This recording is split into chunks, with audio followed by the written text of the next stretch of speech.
Okay, and I think checking everything looks good for our stream today. Okay, great, and we are back. So we are going to dive deep today into some topics. So haven't been here for about 2 weeks, so I wanted to kind of get back to it. I will open up the chat in about 20 to 25 minutes, but I wanted to start off with talking about the anatomy of the soul. And then I'm going to get into some other topics later on if I have time. But the anatomy of the soul is a topic that a lot of people, our human consciousness kind of misconstrues it, or we kind of oversimplify it, even though we try to make it where we can understand it. You know, like every body has a soul, right? And the soul is in the body. Now, I remember the first time someone told me that the soul was not in the body. I was getting energy work done maybe back in 2012. That was a long time ago. 2012, maybe 2013. And the lady doing it said that my soul did not want to get back in the body. And it was just kind of floating around. I remember thinking how weird that sounded to me, you know, that my soul was not in my body. And it was probably years later, which you're going to find with this journey, a lot of things is going to be like years later, you're going to come back and look at something and go, yeah, that makes sense now. Part of it's because that statement triggers the consciousness in your body to understand it. So when you listen to anyone talking about consciousness, certain things they say are going to trigger that consciousness in you. That's why a lot of people who go through different parts of the journey want to share the experience with people, because we're kind of supposed to. It's kind of the deal with getting the information is you're supposed to share it. The more you share, the more you get. If you don't share the information, you don't get any more. So it's kind of like part of, you're kind of the gatekeeper in a sense of it, even though everyone's kind of the gatekeeper of the same information because it's part of the collective. So a lot of people say kind of the same thing, they just say it a different way. You see a lot of people talk about channeling a galactic council. You know, this is just an example. And they always say the same thing. If they channel a higher, anything they're going to deem as higher. And remember, when they're channeling, you can't channel anything that's not yourself. So any of the stuff we hear about channeling as you're channeling something, you know, air quote evil, none of that's true. You can only channel yourself. You're just channeling a higher aspect of yourself. But until you embody that aspect, it does feel like it's coming from somewhere else. So that's why it feels separate from them. So a lot of us will go through a channeling phase where we channel because that's how we can connect with that higher part of us, not realizing at the time we're connecting with that higher part of us. We think we're connecting with something else, but it's just us. But eventually you don't channel anymore and everything comes from inside. Like when I would channel, everything would come from kind of outside in, but it would come from, like my thoughts at the time were inside, right? But when I would channel, it was like coming from this side. That's how I could tell the difference in the beginning, that they weren't mine. At least I didn't think they were mine, that they were mine. They were just not a consciousness I could hold. So they felt separate. But a lot of times when we're talking and trying to dissect, you know, any channel material, the Seth books, if anyone's read those are channel material. The Secret, that's channel material. A lot of people will sell stuff under channel material because it does get more, it's more marketable in a sense, because for whatever reason, when someone embodies the consciousness, it's discounted than if someone says they're connecting to it, right? It's just kind of I don't want to say it's a marketing scam because it's not. These people haven't embodied the consciousness yet, so they are saying it's something else and they don't realize it's just them. They'll name it something else. They keep it like very, very safe, very, very kind of separate. Because to embody it, you have to hold that consciousness. And then you have to rearrange your whole life to that consciousness. So then it's really not something else anymore. It's just you. It's just another facet of you. You know, it's another construction of you. But it's just still you. But a lot of people kind of see it as something else. You know, they see it as different. But when you are in that phase of channeling, and if you have not channeled, I would 100% suggest that you try it, because it really does open you up to the next phase. So a lot of people just get kind of stuck in that one phase. I see a lot of people that take bits and pieces of consciousness and they just kind of want to do those bits and pieces. You know, they don't want to embody it, because embodiment means you have to live it, and if it's not aligned in that consciousness, you have to let it go. And that's not something our human likes to do. It says it does until it gets to that stuff it really, really has an attachment to, like a marriage or a job or all the stories it has around all of those things. When it's in that mindset, in a sense, it only wants to take bits and pieces. Doesn't want to take the whole thing. It wants to take what feels fun or what it can apply. But that's kind of how consciousness kind of swirls its way in a little bit. It gives you the little stuff in the beginning. But then you kind of get on the ride and you can't get off. But you really don't want to get off, because you really know you can't really go back and board the ship, because once you leave that consciousness, the human consciousness, the ship is kind of like the Titanic. It's a sunken ship. You can't go back to it. Even if you try to go back to it, to take your body back to an old frequency, your body will reject it. You'll get really ill a lot of times because your body's like, you can't go there anymore. You know, a lot of people would say that happened to them when they know they have to leave a job, and all of a sudden their body starts. And there's a lot of different reasons the body is rejecting. One, it's clearing the programming attached to that job, whether it be through, physical stuff, emotional stuff. It's clearing the cellular programming around that job, around the frequency that job is matching. So once you clear that, you can't go back anymore. So all of a sudden people would say, I couldn't wake up for work anymore, or, I would be too sick to go, and all of a sudden I just couldn't get there anymore because you weren't supposed to be there anymore. But you weren't going to listen. So your universe will take you out of the job. It'll take you out of that relationship. A lot of times when relationships end, it'll end because of, in our human consciousness, when we look back, they would end because of something like that a lot of times. People would say it's, what is the word you see all the time?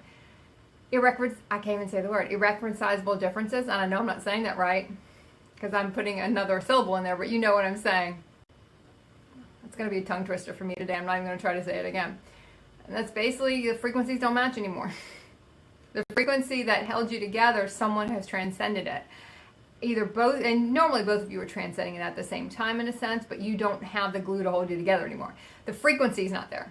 Frequency is like a magnet. It's going to bring in the good, the bad, and the ugly. And to put it in, the dichotomy of the good, the bad, and the ugly, because your human is going to want to label it like that, even though technically there is no good. When we separate even things off into those categories, we're separating off different experiences and giving them a story behind them. Is that was good, that was bad. Whereas for a soul, it's not. So when we're talking about the everything not, hold on. I'm hoping I'm still okay, because my thing did kind of freeze on me. Oops. Hold on. I'm going to have to go back to a banner and fix this. I'll be back.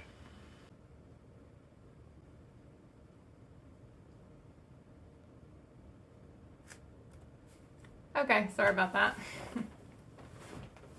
Technology, it's such a little scamp. Okay. The anatomy of the soul. I don't really remember where I was until everything shut off. So I guess I'm supposed to, let me do one more thing. And one more thing, I'll be right back. This is becoming a challenge today.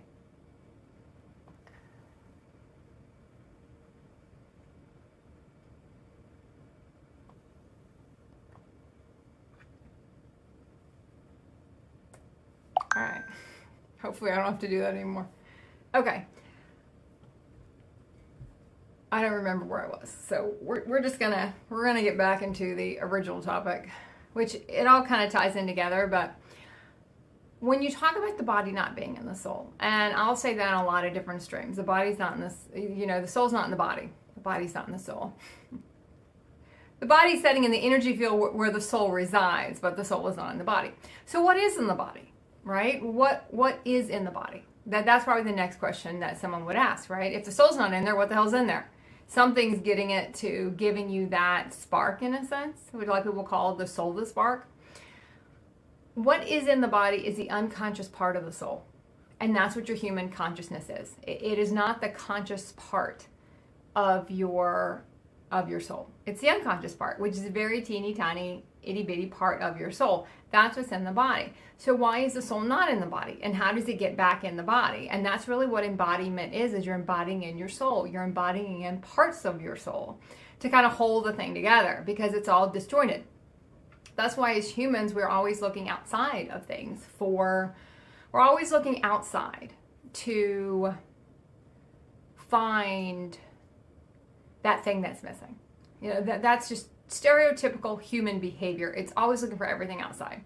It's always looking to see what else is there. You know, it's always looking to see why can't I be happy? You know, human happy is always looking for everything else to make it happy. It's kind of like a monster in a sense, because the more it consumes, the more it wants, and everything it gets, it doesn't really want it anymore. As soon as it gets something, it wants the next thing. It's just never really happy because it's not really looking for the right thing. You know, it's not kind of eating the right food in a sense. It's trying to bring the soul in, and it's trying to figure out how to do that. That doesn't mean from time to time different things are going to activate your soul. Books will activate your soul. Crystals will activate your soul. People activate your soul. So it's not like external things can't help. And in the beginning, we need those external things to start to kind of find that spark of our soul again. It's just that we can't continue with the external stuff. After a while, we have to be shown we don't need it, and it has to go away. If it doesn't go away, then we kind of get too attached to it, and that's more of a human thing. So it kind of goes back into wanting something is human, or are you ready for it? You know, that there's two different energies. Our human's going to want something. You're not going to get it till your soul is ready for it. It just can't happen until you're ready for it. What you're going to get when you go out to pursue something that's not coming in organically for you, because when it comes in organically, it means your energy field bought it in for you, right? That's why a lot of these new consciousness realities, higher consciousness realities, the new paradigm, new earth, whatever you want to call it, it can take time for these realities to come in, because you can't really actively pursue them, though you are getting ready for them to come in. But you can't go out and actively try to yank them in with a rope, because if you're trying to do that, you're kind of pinpointing one very targeted thing you want, right? The only way you can see it coming in, the linear human way you see going for it to come in, right? And that might not be the highest aligned way it's going to come in. I'll give you a quick example. Like if you want to work at a specific company, right? And that's all you see. It's this one company. You could even, take a person. Okay, this one person. It doesn't matter what it is for you, but your human will fixate on that one thing. That one house, that one location, that one, whatever it is. You're kind of trying to lasso in that one thing. Not going about it the way the soul's going to go about it, which is raising the vibration of the body to attract in the frequency that's going to match what that means for you. So if that person you think is going to make you happy, or that job is going to make you happy, working in that specific place because it's, it's a status there, or there's a value you're putting on it. Usually we're putting a value on that thing, and that's why we want to attract that specific thing. But we're trying to using a very lasso technique to do that. We're not using a technique that is going to actually really bring anything in. We're not kind of doing it that way. We're trying to attract something that's not ready to come in. So we're attracting it from the wrong frequency. And I don't really want to use the word wrong there, but I'm going to use the word wrong there just to make the point. Because it's technically not wrong. It is what you're bringing in. It's just you're bringing it in from the wrong frequency. A frequency that's still very distorted. Not really wrong, just distorted. The match is the match, It's just a distorted frequency of the match. And that's why it doesn't turn out the way you thought it would. It's not what I thought it would be. A lot of the old human kind of adages, in a sense, are kind of encoded for the soul. The grass is always greener. It's never what it's never what you thought it would be. Nothing is what I thought it would be. And then, someone else always says, well, nothing ever is. Because we have a very specific way we want it. And that isn't the highest aligned way most of the time. Because your human's going to want something. It might want to work in that particular place. It might want to be with that particular person. So I'm going to do everything I can in our human consciousness to go get that specific thing I want. That is like doing the lasso technique in a sense. Now, when you say, okay, I just want to be happy. I just want to do what makes me happy. And maybe in this moment, I don't know exactly what that is, but that's what I want. So I want to raise my body vibration to that which I can bring in more of those things. Because what keeps those things out is the body vibration is just too low. That's why the only thing that really can exist in the body is the most unconscious, lowest frequency thing, which is the human consciousness. That's why it's there, because it's hospitable to that environment. But the minute you start bringing in more of the soul through a lot of the things we talk about, embodying in the soul, going on your own journey to embody in more of your soul and trying to hold your body. People call it going into like oversoul consciousness in a sense. The minute you start doing that, the human consciousness, the DNA starts rewriting. Everything that made it hospitable for your human consciousness isn't hospitable as much anymore. So the human consciousness, kind of the ego, human consciousness kind of starts, people call it death of the ego, but it really, you don't kill off that part of you. It's just not the part of you that makes the choices anymore. It's not the part you listen to. You know, it's so you have the physical clearing process of new aspects of you coming in, and you're clearing the distortions of those aspects. So all that stuff starts raising the body vibration as the soul comes in the body. Your eyes will get lighter. Now all of a sudden, everything, because you're beaming light out from inside out, right? So all this stuff is just in your energy field. That's why when you sleep at night, you can see so many different things. And people go, oh, it's just a dream, it's not real. It's 100% real. It's just, what it is you're reading your field.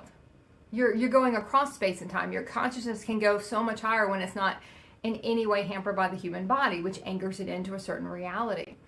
So as we expand out, where our human consciousness can see this much, now we can see so much more, even in our waking state, you start to attract different things. Now, what you thought was going to make you happy, which might have been that person, might have been that job, might have been that one, anything specific in a sense.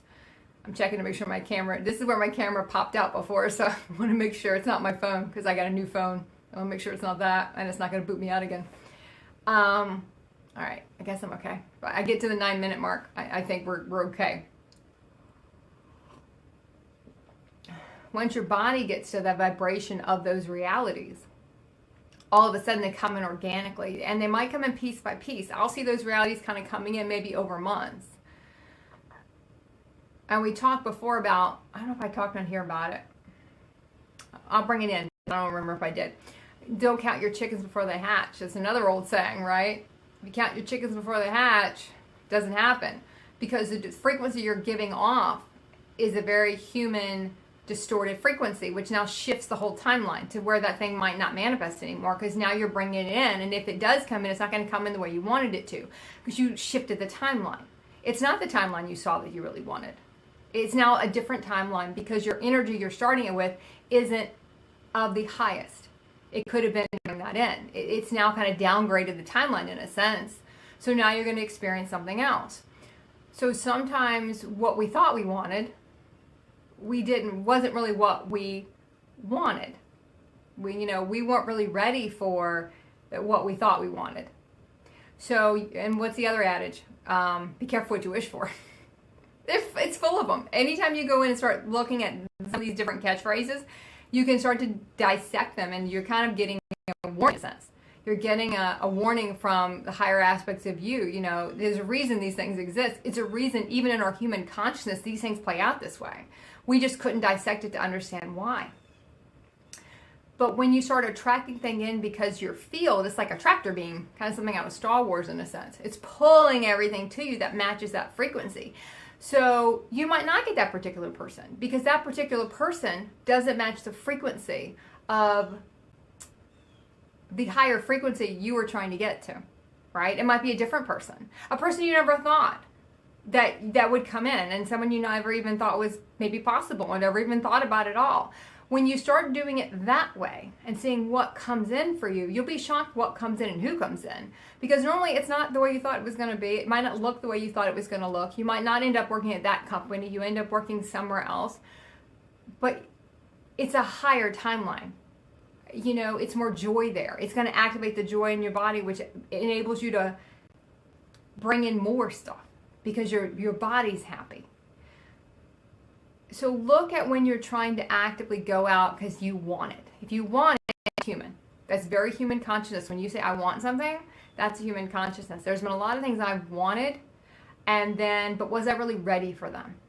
Because you won't get it till you're ready. And that's another old adage. We're going to go through all of them today. We'll have to start putting them, having people put them in the chat. But you can think of a zillion of them. you're only going to get, and usually people will say this after something tragic happens, human tragic happens. Oh, you won't get more than you can handle, And in a sense, that's true. The soul you never will bring anything in you can't handle. But those are what the soul brings in.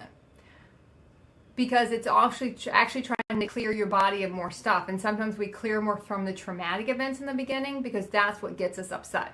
That's what gets us to move our body. That's what gets us to kind of go forward. It's those events in the beginning because our human needs that push. You're never going to get anything that you can't handle that you did not attract. And that's another thing that's saying. All these things can be broken out into a billion different pieces. These are things that you attracted. Now, it might not be the most joyful experience if you're going to sit there and judge it on a human, what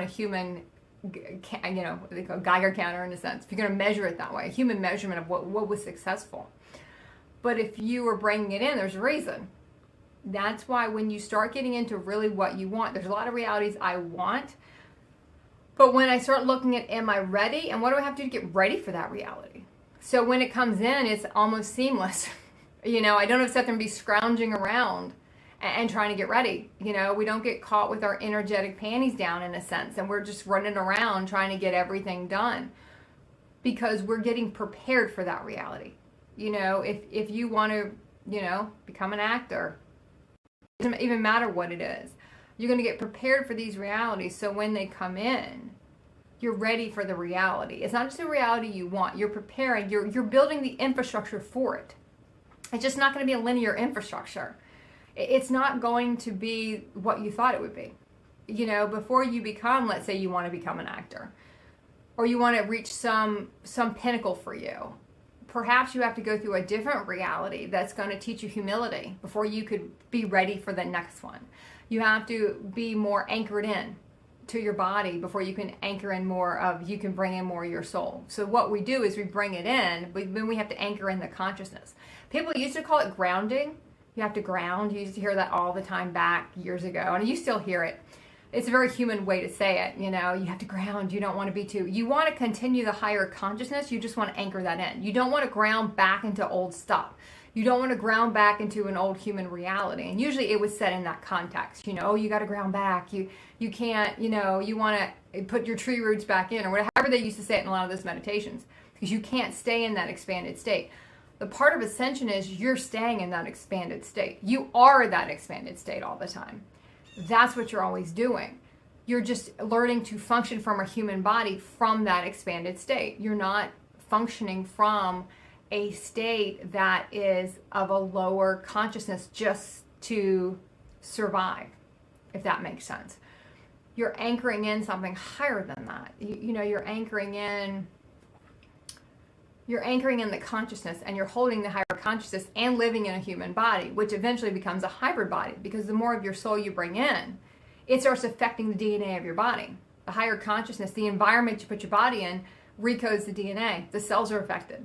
That's what happens. That's why your eyes get lighter. That's why weird things kind of start to happen to your body, because the consciousness changes it. The environment your body's in changes, and that's your internal environment.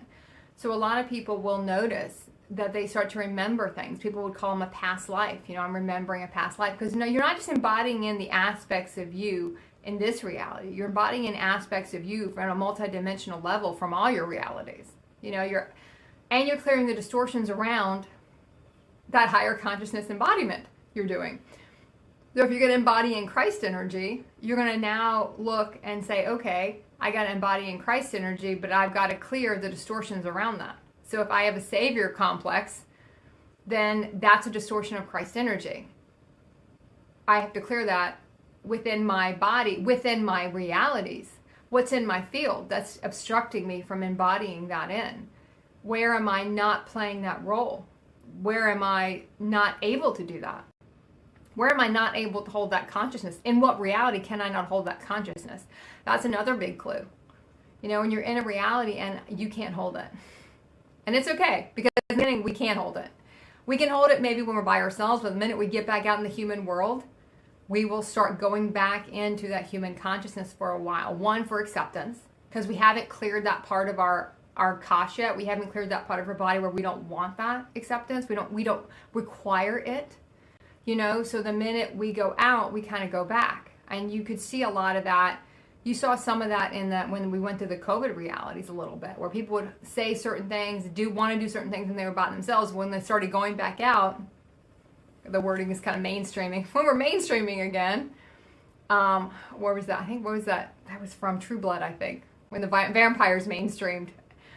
When you go back and you're trying to mainstream back in society, all of a sudden you can't hold the higher consciousness places you hit, because you get the human part of you that's still activated, operating from that human consciousness, is getting pinged, and it kind of brings that out. You know, you're either going to hold your field, hold your consciousness, hold your field, and everyone's going to have to come up and match that, or you're going to go back and play in the old stuff. And for a while, we go back and play in the old stuff, and that's okay, because we will do that. It's okay for a while because you're learning, and that's how we learn. But after a while, it's not okay anymore, because you can't really get to the next phase of your ascension playing in the old stuff.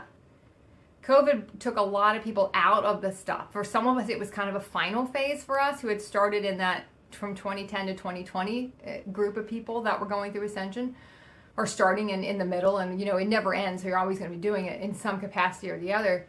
It was kind of to completely disconnect us at the very end. You know, we kind of disconnected ourselves, and then at the end it's like, okay, now you're going to be completely on your own. We're going to clear out more stuff. And I'm also clearing more stuff as the collective started to clear their stuff. So look at where you can't hold it. You know, look at where you have a story around what's going to happen. Like we talked earlier, I think in my part 1 video, we talked a little bit about how when you're in the realities, oh shit, I lost my frequency on that. All right, I don't remember what I was going to say. I'll open up the chat now since I want to see if I have anything. Okay, I don't have any questions. So I'm trying to think of what else I want to throw in here. When we talk about embodiment and you talk about holding the frequency, look at who you can't hold it around. Look at where you have a story about, just like we talked, oh, now I remember what I was going to say. We talked about channeling, right? And we talked about how there's a fear around that. You know, you're gonna open yourself up to something else, whatever that means. You know, you're gonna bring in something, you know, an entity. Entity is another very human word. A lot of these things are to keep people from exploring these concepts, to keep people from exploring these parts of themselves. You know, there's kind of no such thing. You never hear me use the word entity unless we're kind of just debunking it in a sense, because there's no such thing. It's just you. Everything in your field is you. Everyone in your field is you. Now, I will say that children have the capacity to see the field. So that's why people say, oh, they're more sensitive to the paranormal. They're more sensitive because they can see the field. And because their vibration is still high enough to pierce through the field. That's why they can see the distortions in the field, which might take the shape of something that they might find kind of scary looking, you know, because they're going to kind of they're going to frame it the way they're going to see it. But they're just seeing your field. They're seeing their own field. They're seeing the things that are around them, but it's still them, right? Now, as children get older, a lot of people say they lose that ability. You know, they don't lose the ability. They just go deeper asleep. You know, they get lulled into the human consciousness. The veils come up. They can't see. Just like they do what happens with all of us. The veils come up, we can't see. So we no longer have that broad, we forget how to be the purest parts of ourselves. You know, we forget how to do those things. We forget how to be those things. We forget what we have the power to do. We start trying to lasso stuff, or, you know, kind of shoot fish in a barrel in a sense, because we want a particular thing. We want a particular person. And we don't realize that that's the reason when we start kind of targeting certain things we want, it doesn't work. I might have an idea of certain people I'm going to meet or connect with in some way years before I ever meet them. But I know I cannot force that connection. I cannot approach the person if I see them. I cannot let on in any way that I knew I was going to meet that person, even though I'd seen it years in advance. And a lot of things I'll see years in advance.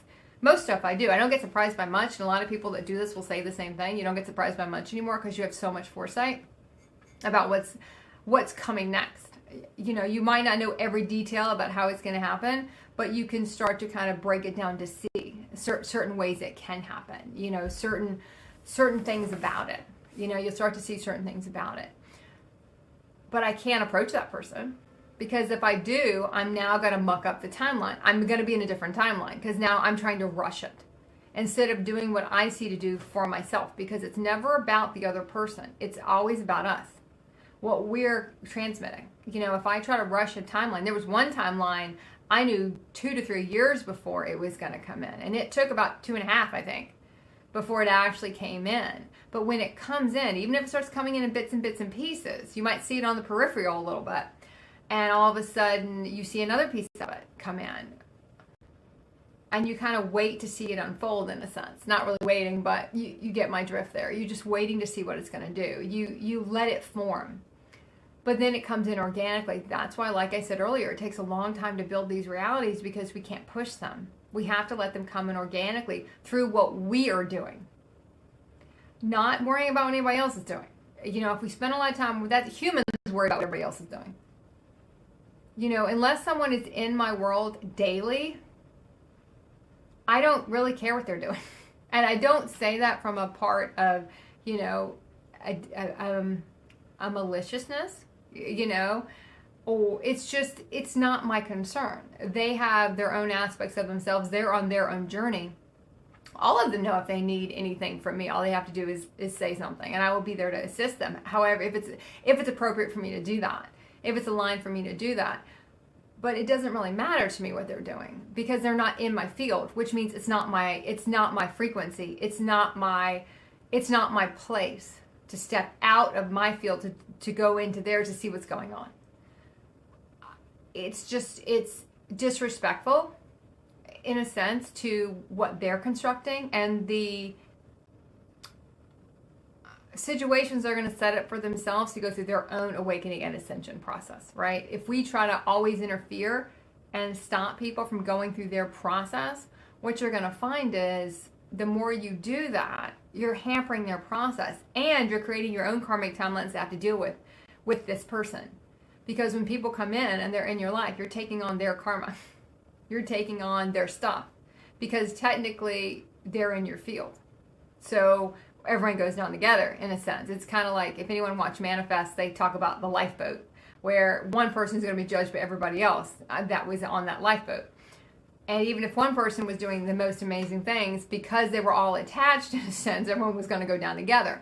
But everyone in that frequency is going to go down together. And everyone you have in your field, you're technically taking responsibility for. You're letting them, in a way, on your lifeboat, and you're responsible. Some people we know, and we've agreed to do that. We've agreed to go through certain things with them, which means if they have not gone through their life collapse yet, which a lot of us go through when we go through different parts of ascension, when that happens for them, then you're going to be on the boat when it goes down. And then you're going to be on there to help pick up the pieces, help them rebuild. You're going to be affected by their timeline because you put yourself in it. Sometimes we choose to do that. Sometimes we don't. And that's something you really have to feel into, to feel if it's appropriate for you to be in a certain place or be with a certain person, and if it's not appropriate. Because sometimes you're going to feel like I'm not supposed to be here. I have to move forward. And there's a lot of times your universe will give you the doors out of a lot of these realities before someone in that reality with you, their timeline collapses. Their reality collapses, because you can't get messed up in that right now. You can't be dragged down by that, because you have other things you have to go do. A lot of timelines I closed out in early November when I moved, I knew that. I knew certain people in the reality with me, I couldn't stay attached to them, right? Like, I had to exit their reality because they were going to start going through more of their awakening process. And it was not my place right now to be in that, because I had other things I had to go do. That doesn't mean maybe a couple years down the road, I would not be in a position to be in a different role with them when everything kind of was, in that implosion phase. But right now, it was not my space anymore. It was not my place. It had a different part of the process I had to go do. And you kind of choose which ship you're going to be on. You might have to go get on a much smaller ship and sail away and leave the bigger, what your human's going to look at, maybe the bigger yacht behind, but that yacht's going to hit an iceberg. So at the end of the day, you'd rather not be on that. You'd rather be on the dinghy that's going toward the island and stay there for a few years and then go back and see how the other boat is doing. Because it feels better, in a sense. It just feels like I'm not supposed to be here anymore. For me, I started getting very bored in the reality. I've been there a long time. I've been in a certain spot for a long time, and a lot of our processes are moving around. I hadn't done that part of the process yet. I had moved around a lot. I don't like moving around a lot. My human does not like that part. I've got a very, I'd rather kind of be in one place. I don't like the moving around. Parts of the journey I was kind of avoiding doing. I didn't want to go do because it had a lot of story around it. So there are certain things I knew I had to kind of knock out, in a sense, during this time, where some of the other realities I would not be called to re-enter in, but I'm also going to be re-entering into them in a different vibration. They would not come back around for a while, and I had the time. Sometimes you'll start getting bored. Sometimes people say they reminisce. They'll just start remembering things, which kind of goes back into you're clearing the Akash. You will notice that the more of your soul you embody in, you'll get a lot of memories. People call it, it's a past life memory, because it doesn't look like this time, right? Basically what you're doing is you're clearing your Akash at whatever time that is. It could be your human Akash, it could be a different Akash. You have lots of different Akashas. Different aspects you bring in clear different Akashas. So when those memories come up, you're just clearing your Akash. That's what you're doing. You're transcending different aspects of the soul, in a sense. You're trying to bring everything in together. You're trying to hold everything together. Some people call that oversoul consciousness, when everything is brought back in and you've mastered all the different aspects of yourself, so you don't separate off into 81 anymore. Even separating off into your human consciousness, when you bring in an aspect, you kind of separate off into a bit into that consciousness to align your life with that consciousness. So if I'm going to bring in a galactic consciousness, which I was doing a lot of galactic phases in 2021. Yeah, 2021. I can't remember now, but I think it was 2021. I worked on a lot of galactic. I was really living from those aspects. And I kind of liked it. It's like they're a lot different than the soul aspects in a sense, or the deep inner soul work aspects, even though they're still part of the whole thing. But they don't have all the muck with them, in a sense. They're very no nonsense. They're very direct. They help you cut the cords to a lot of those other realities. That's why you start embodying in the galactic aspects. So when you start bringing those in, it also comes with bringing your mind online, galactic intelligence online. It activates the neural pathways in your brain. They start rewiring. They start moving. They start firing differently. So you're able to kind of pick up on all that stuff before you didn't notice, because everything kind of gets reworked. Because it's also the human thing where unless you use such a small percent of your brain. Well, the human consciousness only uses a small percent of the brain because it doesn't understand what it's doing. The more you embody in different aspects, higher consciousness aspects, then you're now bringing online those different parts of your brain.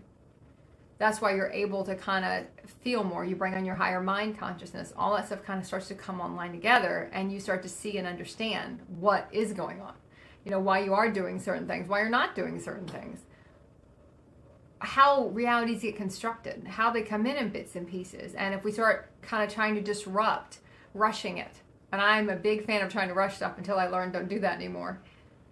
Because you wait a while, and sometimes you can become impatient. But once I became very bored in my old reality, I felt like a lot of my contracts I had done, everything was kind of tied up. Everyone was kind of in that space. No one was really contacting me for anything specifically anymore. Like I played out the roles. Some of them were extremely karmic. There's one karmic one I'm still working through. It was okay to go. It was time to move on to the next thing. And when I broke my lease early, it was really easy to get out of it. It was rented immediately. I actually got out 20 days earlier than I was planning on. It was showing me, you got to go now. You've been here long enough, and now it's time. I was actually at a 22-year mark, which a lot of times you're going to find the numbers, some things finish in 3 years, some there's 4-year cycles, there's 2-year cycle, there's 7-year cycle, there's 22-year cycles. There's different cycles for different realities you're creating, but that was kind of a big ending for me to kind of then move forward and leave all that behind. And when you started closing things out like that, sometimes the reality just gets really constricted. I know mine was feeling very constricted. I wasn't inspired by anything in the reality anymore, if that makes sense. Nothing about the area inspired me anymore. There was just one reason I was kind of in that place. I'm going to call myself holding on, because I think I did hold on for a lot I held on for longer than I should have. And I look back, I see that now. But all of a sudden, you know, that person's busier. And, you know, in this case for me, it was a child, but he was busier doing other stuff. He's getting older and getting into his friends. And, you know, so that relationship could be cultivated from afar right now because other things are coming in for him to experience. So I didn't need to be there as much. He didn't need my assistance as much as he had when he was really small. You know, now I can move on and go do other things because there were other people that needed my assistance that I had been kind of ignoring because I didn't like the stigma around what I needed to go do. I had a lot of human story around that. So it was time to kind of move on to a different reality and knock out some other things. Knowing that there were different people from that old reality that are going to come back in a certain time. And it's also, we start building the next thing. We're going to build the next reality. So we're ready, which goes back into what we talked about earlier, between the want and being ready for them when they're ready for us, if that makes sense. You got to go and build something else. You know, I have to have a space for these people to be when they're ready, you know, and right now, staying in that old reality, it was becoming, what's the word I want to use? It was going to constrain what I had to do next. I couldn't constrain what I had to do next. I had to get out there and do it. So that was one of the things that kind of pushed me. You know, it was time to go because you've got to now get this next, you got to start building this next thing because you can travel a little bit right now, but there'll come a time when you have to be at a certain place and set up your reality for others who are going to come to that. And that you won't be able to do that then. There's a very cadence to everything. And if we just follow how the cadence, the organic nature of ascension, of what it's showing us we need to go do next, it all makes sense because you're not going to have the time to do that later. I know I did a lot of courses this year. I wouldn't have had time to do those next year because I'm going to be doing something else. But I had to go ahead and get them done when I could. And you're setting up the next reality. You're setting up 2 or 3 realities kind of in advance. Not 100% sure really which one's going to come in, but you want to kind of have them all ready because you don't know. You don't know what's going to come in. So look at what you're really feeling drawn to do. And look at what you didn't want. Because normally what you didn't want is what you have to go do. Because we're going to have to do the opposite of what our human wanted. My human wanted one thing. We have to become alchemists. You know, we don't get it perfect. We have to kind of make it perfect in a sense. And it's part of alchemy. You kind of, when you're exiting the human reality, you kind of get the stuff in the human reality nobody wants. Because they don't value anything. You have to kind of find the diamond in the rough a lot of times. And that's kind of our job to do that. We don't get it all handed to us. We have to find that diamond in the rough. That's the realities we live in. Those are the things that we're responsible to do. So I think that's enough. That's pretty long for today. Okay, so I think that's it. And I will see everyone next time. I'm probably just going to be doing Saturday streams for now. I think I'm going to have to cut the one during the week because I really haven't not been able to really create this space for that yet, but we'll see.